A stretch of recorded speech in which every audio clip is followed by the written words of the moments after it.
Hello friend, कैसे हैं। This is channel education express teachers में स्वागत है।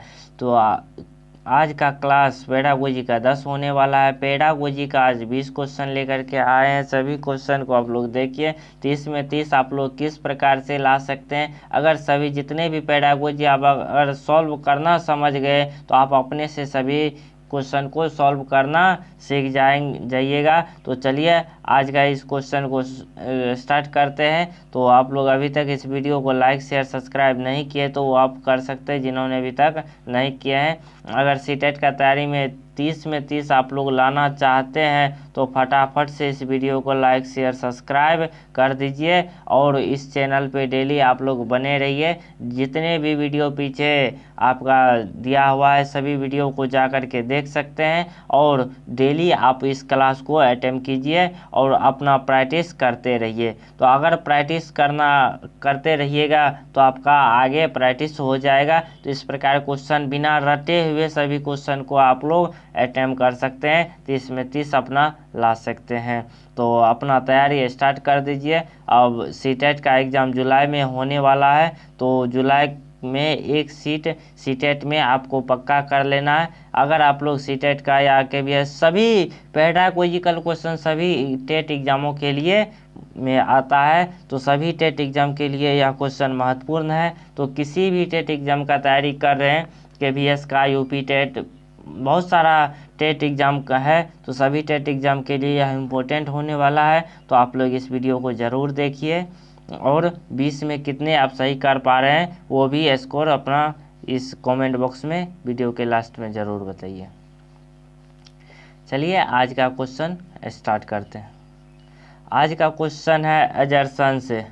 एजर्सन कथन दिया हुआ है, कक्षा में लड़के गणित व विज्ञान में लड़कियां से कहीं बेहतर प्रदर्शन करती है। तो एजर्सन आपका गलत हो गया। किसी भी प्रकार से अगर दिया जाए लड़के और लड़की गणित में बेहतर, लड़के बेहतर कर सकते हैं, लड़कियां बेहतर कर सकती है, तो यह एजर्सन आपका गलत है। सभी को एक समान मानना है। सभी कभी लड़के भी कर सकते हैं बेहतर या लड़की भी कर सकते हैं, ये कोई ज़रूरी नहीं है। जो गणित में लड़के ही अच्छे करते हैं तो लड़की बेहतर प्रदर्शन नहीं कर पाती, या लड़की बेहतर प्रदर्शन कर पाती है लड़के नहीं कर पाते हैं। तो इस तरह से नहीं है। किसी भी प्रकार से लड़के भी बेहतर कर सकते हैं और लड़कियां भी बेहतर प्रदर्शन कर पाते हैं। तो आपका ऑप्शन कथन सही हो जाएगा। रीजन भी पढ़ते हैं। रीजन क्या दिया हुआ है, लड़कों में लड़कियों की अपेक्षा गणित के तर्क व ज्ञान की क्षमताएं सहज रूप से मौजूद होती है। लड़कों में लड़कियों की अपेक्षा, तो यह भी आपका गलत हो जाएगा। तो आपका हो जाएगा किसी भी गणित में अगर तर्क लड़का लड़की बेहतर अपने अपेक्षा, लड़के लड़के की अपेक्षा अगर बेहतर क्षमता सहज रूप से मौजूद उसमें होता है जो हम ये कर सकते हैं, तो इस प्रकार से आप देख सकते हैं आपका ये भी ऑप्शन गलत हो जाएगा। तो ए और आर दोनों गलत है। देखते हैं both A and R are false, तो आपका ऑप्शन नंबर डी सही हो जाएगा। चलिए नेक्स्ट क्वेश्चन की ओर बढ़ते हैं। Question number 2। आप लोग मेरे साथ साथ अभ्यास कीजिए और लाइव चैट में अपना कमेंट बताते रहिए जो आपका क्वेश्चन नंबर 1 का क्या आंसर होने वाला। चलिए क्वेश्चन नंबर 1 हो चुका है। क्वेश्चन नंबर 2 की तरफ बढ़ते हैं। Question number 2। क्वेश्चन नंबर 2 है, राष्ट्रीय शिक्षा नीति 2020 किस पर जोर देती है। New education policy 2020। तो इसका देख सकते हैं आप होगा।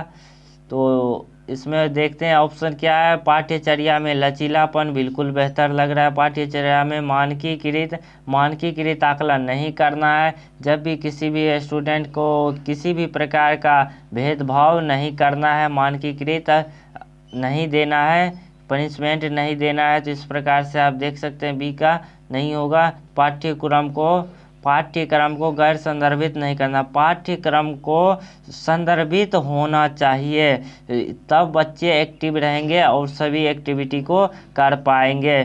तो इसमें आप देख सकते हैं तो आपका हो जाएगा ऑप्शन सी भी गलत हो जाएगा। पाठ्यक्रम को रटने या रट कर याद करना, पाठ्यक्रम को कभी भी किसी प्रकार का रट कर याद नहीं करना जाता है। रोट मेमोराइजेशन को आप लोग को हटाना है, रोट मेमोराइजेशन कभी करना नहीं है इस टेक्स्ट बुक को।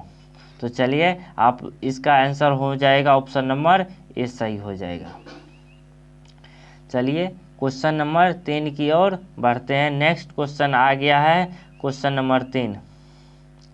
क्वेश्चन नंबर दिया है 3 असेसमेंट से मूल्यांकन का केंद्र क्या होना चाहिए।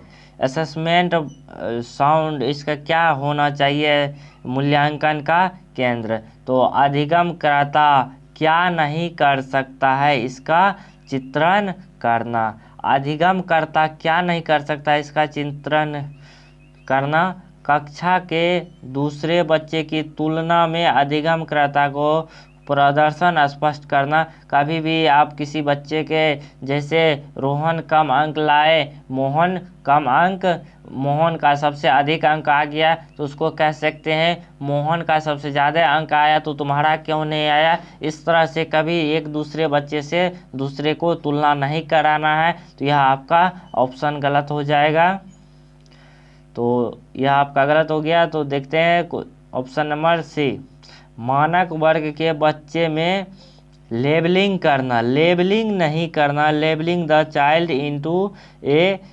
तो इस प्रकार से देखा जाए तो लेबलिंग आपको नहीं कराना है। तो किसी भी चाइल्ड को, बच्चे को लेबलिंग नहीं कराना है। जो आप इस क्लास को जिस तरह देख रहे हैं तो सीडीपी का क्लास कर रहे हैं तो सीडीपी के कुछ ऐसा स्टूडेंट होगा जो सभी अच्छे नंबर से पास कर जाएंगे और दूसरे को बोलेंगे आप अच्छे नंबर से पास क्यों नहीं किए। तो यह इस प्रकार से लेबलिंग नहीं कराना है। तो आपका सी भी गलत हो जाएगा। अधिगमकर्ता क्या और कैसे सीख रहा है इसका वर्णन करेंगे। सबसे बेस्ट पॉइंट हो जाएगा ऑप्शन नंबर डी। डी आपका सही हो जाएगा। अधिगमकर्ता क्या कर रहे हैं, क्या सीख रहे हैं इसका वर्णन करेंगे और सभी बच्चों को एक्टिव रखेंगे। तो आपका ऑप्शन नंबर सी सही हो जाएगा। तो चलिए नेक्स्ट क्वेश्चन की ओर बढ़ते हैं। Question number 4।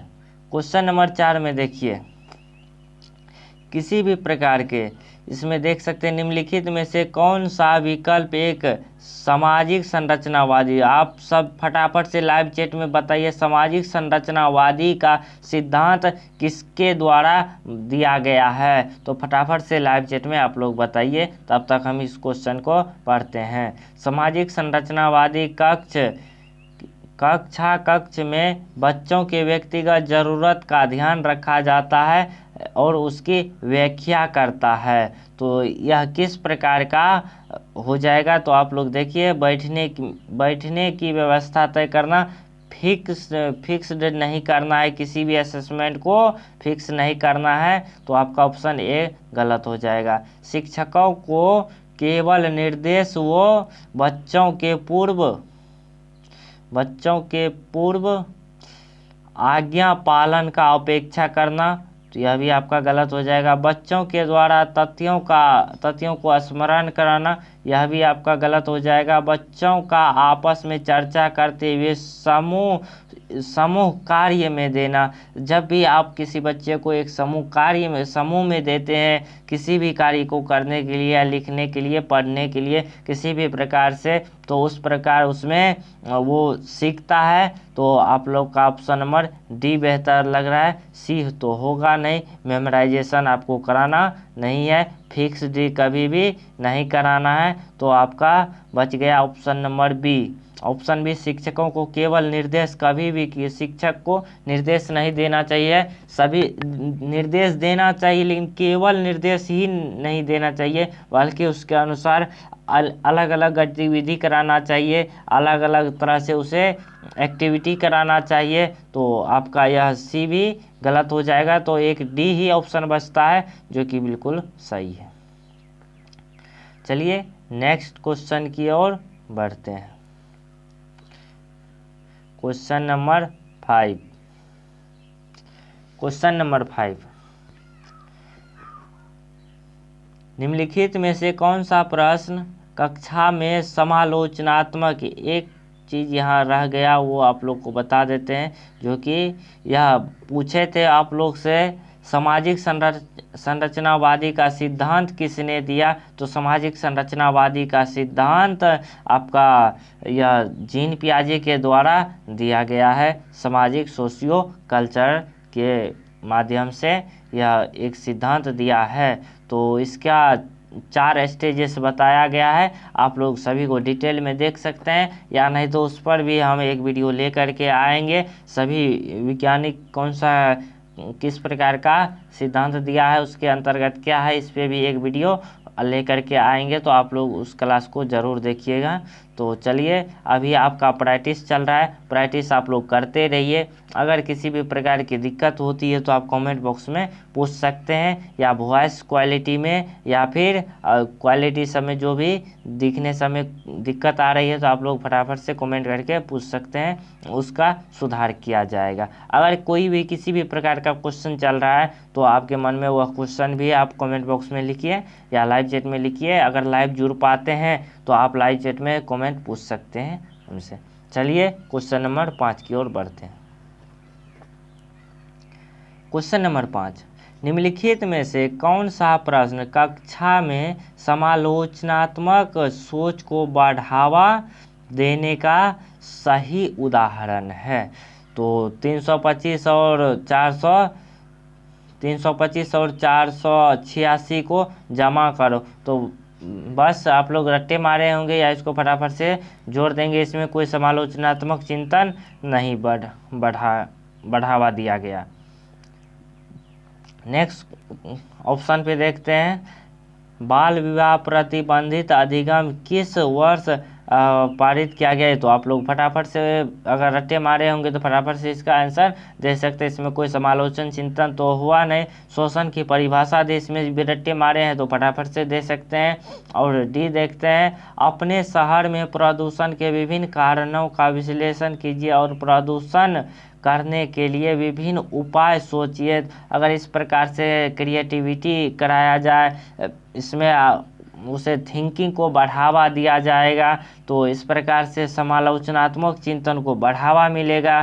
तो इसमें वह अपने से एक्टिविटी करने का प्रयास करेगा। अगर अपने से कुछ करने का प्रयास करता है तो वही समालोचनात्मक सोच को बढ़ावा देने में यह सही उदाहरण हो जाएगा। तो आपका ऑप्शन नंबर डी सही हो जाएगा।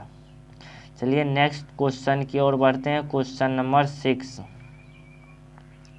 क्वेश्चन नंबर 6 आ गया, तो फटाफट से इसका आंसर बताइए। आप लोग जल्दी जल्दी से इसका आंसर बताते रहिए। तो देखते हैं क्वेश्चन क्या कह रहा है। क्वेश्चन नंबर 6, निम्नलिखित में से कौन सा विद्यालय में समावेशन की संस्कृति को दर्शाता है? तो विद्यालय की ज़रूरतों को पूरा करने के लिए विभेदी आकलन को बढ़ावा दिया जाता है। चलिए बिल्कुल सही लग रहा है। फिर भी आगे के ऑप्शन देखते हैं, विभिन्नता और विविध परीक्षाओं को हतोत्साहित, कभी भी हतोत्साहित नहीं करना। हतोत्साहित वाला ऑप्शन देखकर ही आपको कट कर देना है। तो विद्यालय में कुछ विद्यार्थी ही अभिवादित और समाहित महसूस कर सकते हैं। तो कुछ विद्यार्थी लिखा हुआ है तो यह भी आपका कैंसिल हो जाएगा। ऑप्शन डी देखते हैं, विद्यार्थी के उन योग्यताओं के आधार पर अस्थायी समूह में बांटा जा सकता है। तो कभी भी विद्यार्थी को अस्थायी समूह में नहीं बांटना है। तो आपका ऑप्शन नंबर भी डी गलत हो जाएगा। ऑप्शन सी ही सही, ए ही सही है, जो कि ऑप्शन नंबर ए में दिया हुआ है क्वेश्चन 6 का। तो इसमें विद्यार्थी के ज़रूरतों को पूरा करने के लिए, अगर उसके ज़रूरत को पूरा करने के लिए विभेदी आकलन को बढ़ावा दिया जाता है तो वह समावेशन शिक्षा संस्कृति को दर्शाता है। तो आपका ऑप्शन नंबर ए सही हो जाएगा। नेक्स्ट क्वेश्चन की ओर बढ़ते हैं, क्वेश्चन नंबर 6 की ओर। अगर हम थोड़ा ज़्यादा स्पीड में चल रहे हैं तो आप लोग फटाफट से कमेंट करके बताइए, क्या हम तब उससे थोड़ा स्लो स्पीड में चलना शुरू कर देंगे। आप लोगों को अगर समझ में आ रहा है तो फटाफट से कमेंट कीजिए और बताइए आप लोग को समझ में आ रहा है या नहीं आ रहा है। तो हम इस पर थोड़ा स्लो चलेंगे और समझाने का पूरी तरह से प्रयास करेंगे। तो चलिए क्वेश्चन नंबर 7 देखते हैं। सांस्कृतिक रूप से विद्यार्थियों वाली कक्षा में एक शिक्षक को निम्नलिखित में से किससे बचना चाहिए? तो देखिए यहाँ क्वेश्चन निगेटिव है, किससे बचना चाहिए, ऐसे भी क्वेश्चन रह सकता है। निम्नलिखित में से यह कौन सा सही नहीं है, तो इस तरह से रहेगा, या किससे बचना चाहिए। तो निगेटिव क्वेश्चन है, इसको आप लोग देखिए। चर्चा में विविध संस्कृतियों का उदाहरण लाना, तो बिल्कुल पॉजिटिव है। प्रभावी संस्कृति के लिए प्रयुक्त पाठ्यक्रम शिक्षण शैली विकसित करना, सही है। विद्यार्थियों को अपनी सांस्कृतिक अठन्नी विशेषताएं को समझ करके प्रोत्साहित करना, ठीक लग रहा है। विद्यार्थियों के बीच समान और स्वीकृत संस्कृतियों को बढ़ावा देना, तो इसका आंसर आप देख सकते हैं। और थोड़ा फिर से पढ़ते हैं ऑप्शन बी को। प्रभावी संस्कृति के लिए उपयुक्त पाठ्यक्रम शिक्षा शैली को विकसित करना। उपयुक्त, यहाँ आप लोग ध्यान से पढ़िए कुछ ऑप्शन को। उपयुक्त पाठ्यक्रम को विशेष प्रकार से पढ़ना चाहिए, तो यहाँ आप लोग को गड़बड़ाना नहीं है। यही आपका ऑप्शन नंबर गलत है, जो कि गलत ही सही हो जाएगा। ए आपका सही है, बी सही है और डी सही है। बी ही गलत है, जो कि गलत ही पूछा, इसलिए गलत ही आपका सही हो जाएगा, ऑप्शन नंबर बी। क्वेश्चन को आप लोग थोड़ा ध्यान से पढ़िए और फटाफट से बताते रहिए इसका आंसर क्या होने वाला। फटाफट से बताइए 8 का आंसर क्या होने वाला है। तो निम्नलिखित में से किससे विद्यार्थी की अक्षरों और शब्दों की पढ़ने और व्याख्या करने समझने की क्षमता सीधे प्रभावित होता है? तो इसका आंसर आप लोग बताइए। देख सकते हैं डिस्कैलकुलिया में आप लोग का हो जाता है गणित से संबंधित किसी भी प्रकार की कठिनाइयाँ होती है, जिस प्रकार 21 को 12 लिख देना, तो ये गणित से संबंधित हो गया। तो जैसे 3 गुना 3 को 3 + 3 लिख देना, तो इस प्रकार से अगर लिखा जाता है तो वह क्या हो जाता है, आपका डिस्कैलकुलिया से वह रोगग्रस्त है। तो इसके बाद आ जाता है, देख सकते हैं इसका कह रहा है पढ़ने और व्याख्या करने में, पढ़ने में उसको डिस्फेजिया, तो डिस्फेजिया नहीं हो, डिसलेक्सिया हो जाएगा, आपका आंसर नंबर सी हो जाएगा। अगर लिखने संबंधित आता है तो डिसग्राफिया हो जाएगा, ऑप्शन बी हो जाएगा। देख सकते हैं, इसको हम थोड़ा बारीकी से समझा देते हैं। डिस्कैलकुलिया आपका गणित से, गणना से संबंधित हो जाएगा। गणित से संबंधित किसी भी प्रकार की अगर त्रुटि होता है तो वो डिस्कैलकुलिया होता है। डिसग्राफिया आपको लिखने से संबंधित होता है, लिखने से संबंधित होता है। इसके बाद डिसलेक्सिया पढ़ने से संबंधित होता है, पढ़ने से। थोड़ा राइटिंग बहुत ही आज स्लो चल रहा है, तो देखिए आप लोग राइटिंग को नहीं देखना है, सिर्फ आप लोग को समझना है। तो पढ़ने से संबंधित होता है डिसलेक्सिया। तो इस प्रकार आप इसे समझ गए होंगे। तो चलिए आज इसका आंसर क्या होने वाला है, तो आप लोग बताइए। इसमें पढ़ने से संबंधित बताया गया है, तो पढ़ने से संबंधित हो जाएगा डिसलेक्सिया। हिंदी में इसके बहुत सारा अलग अलग नाम दिए जाते हैं, तो इसलिए आप लोग थोड़ा इंग्लिश पे देख सकते हैं। इंग्लिश में आपका एक ही नाम चलता है, तो इसका वाचन वैकल्य हो जाएगा। तो चलिए अगला क्वेश्चन नंबर 9 की तरफ बढ़ते हैं। क्वेश्चन नंबर 9 है, गति दिव्यांगता वाले किसी भी गति दिव्यांगता वाले विद्यार्थी का सफल समावेशन सुनिश्चित करने के लिए निम्नलिखित में से किससे बचना महत्वपूर्ण है? तो किससे बचना महत्वपूर्ण है? तो ऊपरी मंजिल कक्षाओं, पुस्तक या पाठ्य पुस्तकों का आवंटन करना। तो ठीक है, ऑप्शन नंबर आगे भी देखते हैं। विद्यार्थी के सभी क्षेत्रों को रैंप और लिफ्टों का समतल कराना। बिल्कुल, अगर किसी भी स्टूडेंट को सब रैंप के माध्यम से सिखाते हैं या उसे समतल एक प्रकार का अगर दिया जाता है, एक दूसरे फ्लोर नहीं दिया जाता, ऊपरी फ्लोर जैसे first floor, second floor, third floor अगर दिया जाता है तो उसमें क्या होता है, दिव्यांगता बच्चों को चढ़ने उतरने में कठिनाइयाँ होती है, उसमें बहुत सारा कठिनाइयों का सामना करना पड़ता है दिव्यांगता बच्चों के लिए। तो इस प्रकार यह आपका सही दिया हुआ है। विद्यार्थियों की आवश्यकताओं के अनुसार अनुकूल कराना, विद्यार्थी के बिल्कुल सही बात है। तो बैठने की व्यवस्था में उचित समायोजन करना, तो यह भी आपका सही हो जाएगा। लेकिन यहाँ पे पूछा है दिव्यांगता बच्चों के लिए, जो विकलांग बच्चे हैं उसका जो सफल समावेशन करने का या सुनिश्चित करने के लिए किस प्रकार उससे हमें बचना चाहिए ना, इस प्रकार हमें बचना चाहिए। कभी भी उसको ऊपरी मंजिल कक्षाओं का नहीं देना चाहिए, फर्स्ट सेकंड थर्ड फ्लोर नहीं देना चाहिए, प्रयोगशाला का आवंटन नहीं करना चाहिए। तो यह आपका ऑप्शन गलत है और गलत ही आपका सही हो जाएगा। ऑप्शन नंबर ए 9 का ए सही हो जाएगा। क्वेश्चन नंबर नेक्स्ट बढ़ते हैं। थोड़ा आज साइड में साउंड बज रहा है तो आप लोग को वॉइस में थोड़ा दिक्कत आ रही होगी, फिर भी आप लोग क्लास को देखिए। वॉइस साउंड अगर साउंड साइड में चल रही है फिर भी आप लोग का क्लास ले रहे हैं तो आप लोग क्लास को छोड़ करके मत जाइए और सभी क्वेश्चन को अटेम्प्ट कीजिए, अपना पढ़ाई स्टार्ट रेगुलर रखिए, तो आगे आप अच्छे नंबर से पास कर सकते हैं। उधर साउंड चल रहा है तो उस पर उतना ध्यान नहीं देना है, तो अपना फोकस कीजिए अपने क्वेश्चन की ओर। तो इसका आंसर आप लोग फटाफट से बताइए क्या होने वाला है। निम्नलिखित में से कौन सा सृजनात्मक विद्यार्थी की पहचान संबंधित विशेषता नहीं है। यहाँ भी क्वेश्चन नोट लिखा हुआ है, ध्यान से पढ़िए क्वेश्चन को। उच्च क्रम समस्या समाधान, अभिसारी उच्च क्रम समस्या समाधान, ठीक है। अभिसारी सोच नहीं हो जाएगा।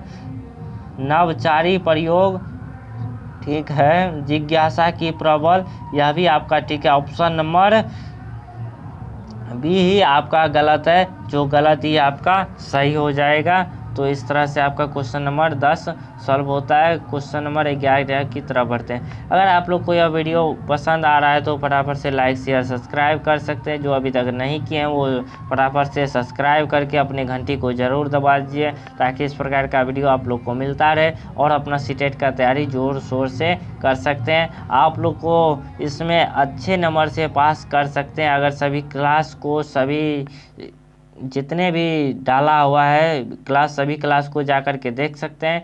और लाइव क्लास आप लोग डेली ज्वाइनिंग कीजिए। अगर आप लोग डेली इस क्लास को देखते हैं तो आप लोग का प्रैक्टिस और अधिक बढ़ जाएगा। आप अगर सभी क्लास को ज्वाइनिंग कर लेते हैं तो उसमें आप 30 में 28 ला सकते हैं, या अच्छे से आप लोग सभी क्लास को देखते हैं तो आप 30 में 30 भी ला सकते हैं। इसमें कोई काटने वाला नहीं है। इसके लिए आप कंटिन्यू बने रहना पड़ेगा 30 में 30 लाने के लिए। और निगेटिव पॉजिटिव वर्ड सारा साथ के साथ बताते जाता हूँ। अगर हो सके तो लास्ट में जब एग्ज़ाम नज़दीक आ जाएगा निगेटिव पॉजिटिव वर्ड भी आप लोग के लिए लेकर के आएंगे, सभी बता देंगे। तो निगेटिव पॉजिटिव वर्ड को अगर छांटना सीख जाइएगा तो उसमें आप बहुत ही आसानी से एग्ज़ाम को पास कर सकते हैं, जो कि सभी सब्जेक्ट के लिए वह निगेटिव पॉजिटिव वर्ड मान्यता रखता है, जो कि सभी शिफ्ट में इस प्रकार क्वेश्चन रहता है। तो निगेटिव पॉजिटिव वर्ड को छांटने के लिए भी बताएंगे और वो सब बताते रहते। सभी वीडियो को देखते रहिए आप लोग। सभी वीडियो को अगर सब देख लेते हैं तो उसमें आपका सभी डाउट क्लियर होने वाला है। सीटेट का तैयारी बहुत ही बेहतर ढंग से यहाँ स्टार्ट हो चुका है। आप लोग इस वीडियो को फटाफट से शेयर कर दीजिए और अपने दोस्तों को भी इस प्रकार का इन्फॉर्मेशन दे सकते हैं, सभी इस क्लास को देख सकते हैं। चलिए क्वेश्चन नंबर 11। क्वेश्चन नंबर 11 है किसी विशेष विषय वस्तु को लंबे समय तक स्मरण रखने के लिए सुसाध्य करने हेतु एक शिक्षक को निम्नलिखित में से किस रणनीति से बचना चाहिए? तो स्मृति सहायक गतिविधि लागू करना चाहिए, संगठनात्मक चार्ट बनाना चाहिए, असंबद्ध शब्द प्रयुक्त करना चाहिए, मानसिक चित्र का उपयोग करना चाहिए। तो आप लोग फटाफट से इसका आंसर बताइए, आंसर क्या होने वाला है? तो आपका आंसर हो जाएगा ऑप्शन नंबर सी। चलिए नेक्स्ट की क्वेश्चन की ओर बढ़ते हैं, फटाफट से सभी क्वेश्चन को करते हैं। तो आज का क्वेश्चन नंबर 12 आ चुका है। क्वेश्चन नंबर 12 है, जब सीखी जाने वाली सामग्री डैश हो तो विद्यार्थी बेहतर सीखते हैं। ऐसा किस प्रकार से अगर सीखने की प्रक्रिया है जो जटिल से व्यापक नहीं, पहले तो उसे सरल चीज़ सिखाएंगे, सरल से जटिल की ओर देंगे व्यापक। इस प्रकार आपका ऑप्शन ए गलत हो जाएगा। मौजूदा ज्ञान से दूसरे ज्ञान में जोड़ना बिल्कुल सही बात है। व्यवस्थित, अगर इसमें अव्यवस्थित और असंगठित लिखा हुआ, अगर इसमें अ को हटा देते हैं और अ को हटा देते हैं तो आपका सही हो जाएगा व्यवस्थित और संगठित होना चाहिए। तो आपका सी भी इस प्रकार से गलत हो जा रहा है। तो इनके सामाजिक संस्कृति के संदर्भ में भिन्न, सामाजिक संस्कृति में कभी भी भिन्नता नहीं लाना है। तो आपका डी भी ऑप्शन गलत हो जाएगा। एक ही ऑप्शन सही है जो कि ऑप्शन नंबर बी है। किसी भी अगर ज्ञान को अगर मौजूदा ज्ञान से जोड़ करके अगर किसी भी चीज़ को पढ़ाते हैं तो उसमें बच्चे अधिक सीखते हैं। तो जैसे इसमें देख सकते हैं, कभी भी बच्चे किसी भी प्रकार से पहले के ज्ञान में अगर कुछ जोड़ करके उसे बताते हैं तो वो अपना अधिक आगे सीख सकते हैं। जो जानकारी जिस प्रकार देखा जाए बच्चे को इससे पहले बताया गया है, जो आप किसी भी प्रकार का लेख लिख सकते हैं। अगर लेख उसको पता है लिखने के लिए तो उसी से रिलेटेड अगर थोड़ा अगर आगे उसको बोला जाए, जो आप इस भारत में किसी भी प्रदूषण को बचाने के लिए उस पर आप एक लेख लिखिए, तो उसी से रिलेटेड करके उसे कुछ जुड़ी अगर आप बता देते हैं थोड़ा बहुत तो वो अपने आप उसे कर लेते हैं। तो इस प्रकार उसे मौजूदा ज्ञान से जुड़ी होना चाहिए। तो इस प्रकार आपका ऑप्शन नंबर बी सही हो जाएगा। Next question number 13। Question number 13 screen पे आ गया, फटाफट से इसका आंसर दीजिए। निम्नलिखित में से कौन सा कारक शैक्षणिक उपलब्धियों में विद्यार्थियों की विफलता के योगदान देता है? तो अनुभवात्मक शिक्षा, गैर प्रासंगिक समावेशी प्रदर्शन, विद्यार्थी केंद्रित शिक्षा शास्त्र। तो इसका आंसर आप लोग फटाफट से दीजिए। 13 का ऑप्शन कौन सा सही होने वाला है? देखिए इसमें क्वेश्चन को थोड़ा ध्यान से देखिए, कौन सा कारक जो है शैक्षिक उपलब्धियों में विद्यार्थियों की विफलता का योगदान है। सफलता अगर यहाँ पे लिखा हुआ होता तो पॉजिटिव रहता, सफलता। यहाँ आपका लिखा हुआ है विफलता, तो विफलता, विफल होने का किस प्रकार से विद्यार्थी विफलता का योगदान देता है। तो उसमें आप देख सकते हैं प्रासंगिक पाठ्यक्रम जो है सफलता का है। अगर इसमें गैर प्रासंगिक लिखा हुआ आ जाए तो आपका यही आपका सही हो जाएगा। अनुभवात्मक शिक्षा, तो अनुभव के द्वारा सीखता है तो उसमें विद्यार्थी सफल योगदान देता है। और समावेशी प्रदर्शन करता है उसमें भी सफल देता है। विद्यार्थी केंद्रित शिक्षा शास्त्र होना चाहिए, ना कि शिक्षक केंद्रित पाठ्य पुस्तक नहीं होना चाहिए। तो हमेशा आपको बाल केंद्रित रखना है। तो इसलिए आपका ऑप्शन नंबर बी ही गलत है, जो गलत ही पूछा गया आपका गलत ही सही हो जाएगा। बाकी के तीनों ऑप्शन आपके सही है। तो जो गलत पूछा गया है गलत के लिए आपका गलत आंसर सही हो जाएगा। चलिए नेक्स्ट क्वेश्चन नंबर 14 की ओर बढ़ते हैं। क्वेश्चन नंबर 14, राष्ट्रीय पाठ्यक्रम रूपरेखा 2005 एनसीएफ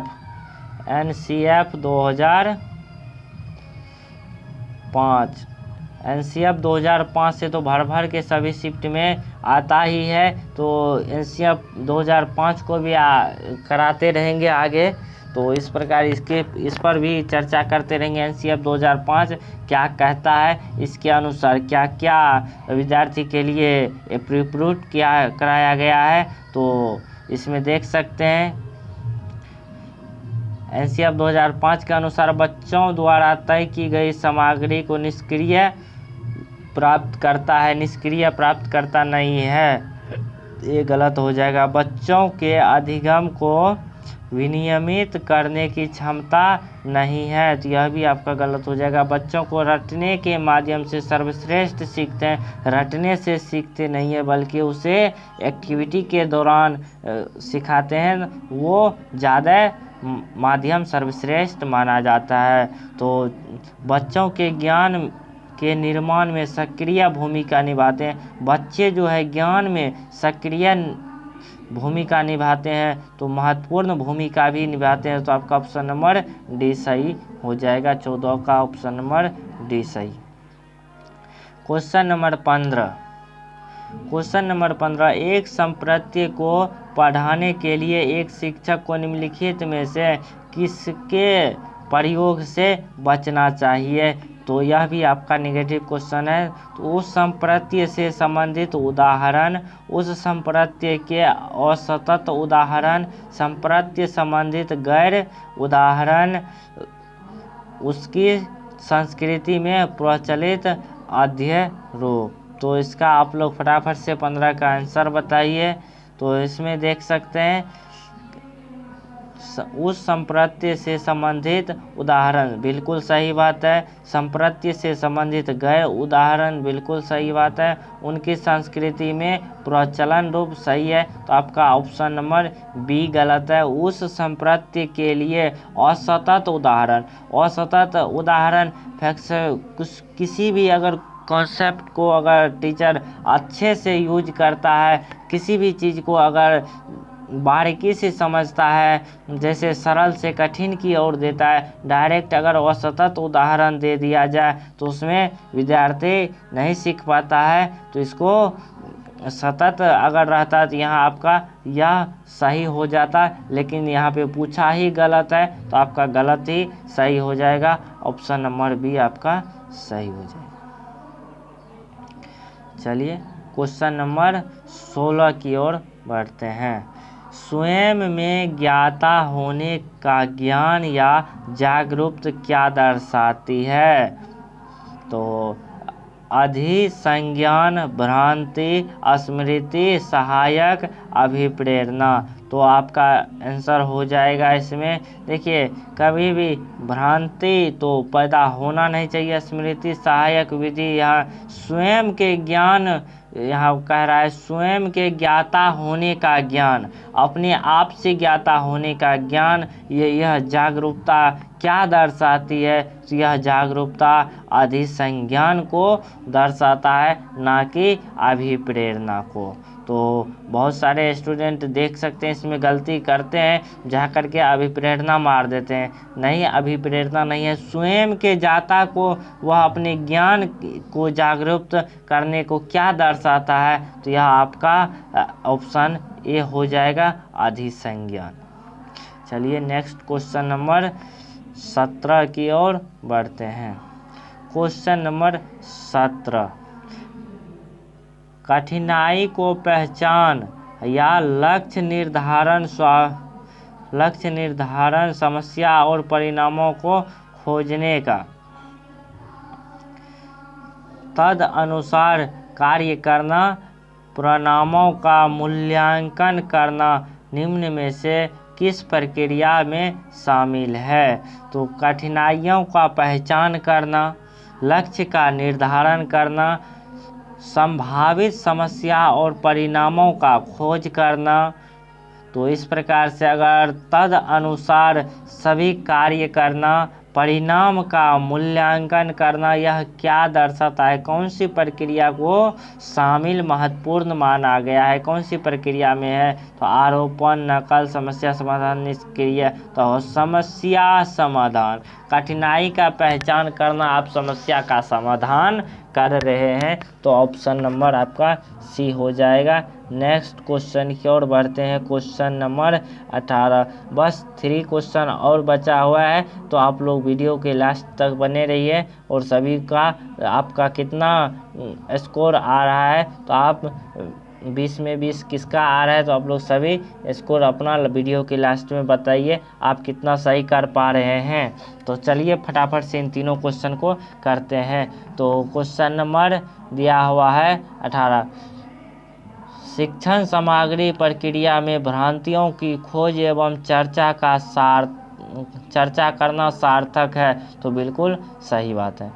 रीजन दिया हुआ है, यह विद्यार्थी उनके भ्रांतियों के बारे में सोचने का अवसर देता है और गहन जांच का नेतृत्व करने में सहायक होता है। तो बिल्कुल ही सही बात है। तो आपका ऑप्शन नंबर हो जाएगा A and R true and R is the correct explanation of A. तो आपका हो जाएगा ए और आर दोनों सही है, और ए आर की सही व्याख्या करता है। तो ऑप्शन नंबर ए सही हो जाएगा।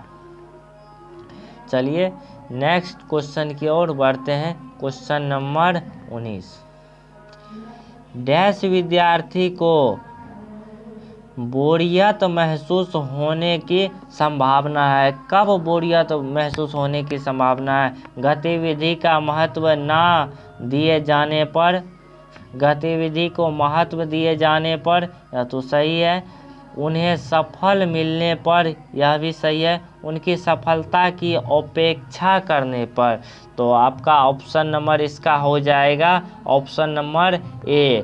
गतिविधि को महत्व ना दिए जाने पर उसे बोरियत महसूस होती है विद्यार्थी में। तो इस प्रकार का अगर एक्टिविटी आप लोग को नहीं कराना है जिससे कि बोरियत महसूस हो। आप भी जाकर के एक शिक्षक बनिएगा, तो शिक्षक बनिएगा तो आपको कभी भी किसी प्रकार का उसे पनिशमेंट भी नहीं देना है, बोरियत महसूस नहीं होने देना है। जो किस प्रकार आप लोग उसे गतिविधि को महत्व विद्यार्थी को दिया जाना चाहिए, और उसे सफलता मिलने पर भी उसे बोरियत महसूस नहीं होगा। तो इस प्रकार आप सभी ऑप्शन देख सकते हैं। आपका ऑप्शन नंबर ए सही हो जाएगा। Question number 20।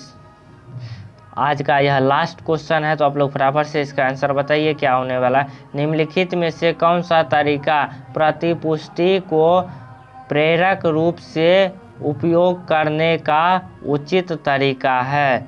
तो विद्यार्थी की क्षमता पर केंद्रित प्रतिपुष्टि देना, गतिविधि की प्रक्रिया पर केंद्रित प्रतिपुष्टि देना, विद्यार्थी के काम से संबंधित वर्णनात्मक शैली को प्रतिपुष्टि देना, अन्य विद्यार्थी के साथ बिना तुलना किए गए प्रतिपुष्टि देना।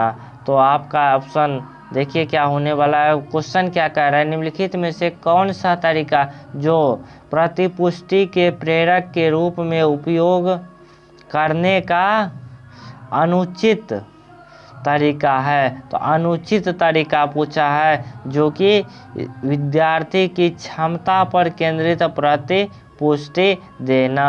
तो आपका ऑप्शन नंबर ए गलत हो जाएगा। ऑप्शन ए आपका सही हो जाएगा, जो कि इसमें अनुचित तरीका है, गलत ही आपका पूछा है, तो गलत ही आपका सही हो जाएगा। बाकी के ये सभी सही है। गतिविधि की प्रक्रिया केंद्रित प्रतिपुष्टि देना ठीक है। विद्यार्थी के काम से संबंधित वर्णनात्मक शैली का पुष्टिकरण देना बिल्कुल सही बात है। अन्य विद्यार्थी के साथ तुलना किए बिना पुष्टि देना, यह भी आपका सही है। किसी भी विद्यार्थी के साथ बिना तुलना किए हुए आप प्रतिपुष्टि दे सकते हैं, ना कि तुलना किए। तो आपका ऑप्शन नंबर ए ही गलत है, जो कि ए ही आपका गलत ही पूछा है, तो गलत ही आपका सही हो जाएगा ऑप्शन ए। चलिए मिलते हैं नेक्स्ट क्लास में। अगर आप लोग अभी तक इस वीडियो को लाइक सब्सक्राइब नहीं किए हैं तो फटाफट से लाइक सब्सक्राइब शेयर कर दीजिए। तो चलिए ये सब आप कर सकते हैं। आगे का अगर आप कितने इसमें स्कोर लाए हैं तो आप लोग उसका आंसर फटाफट से बताइए, जो आप 20 में कितना सही कर पाए हैं। आज का ड्राइंग बहुत ही ख़राब होने वाला है, तो आप लोग इस पर ध्यान ना दीजिए, लेकिन आप लोग फटाफट से बताइए जो इसका कितना आप सही कर पाए हैं। इसका आंसर आप लोग बताइए फटाफट से। आज मेरा ड्राइंग सही से नहीं हो पा रहा है तो व्हाट का चिन्ह।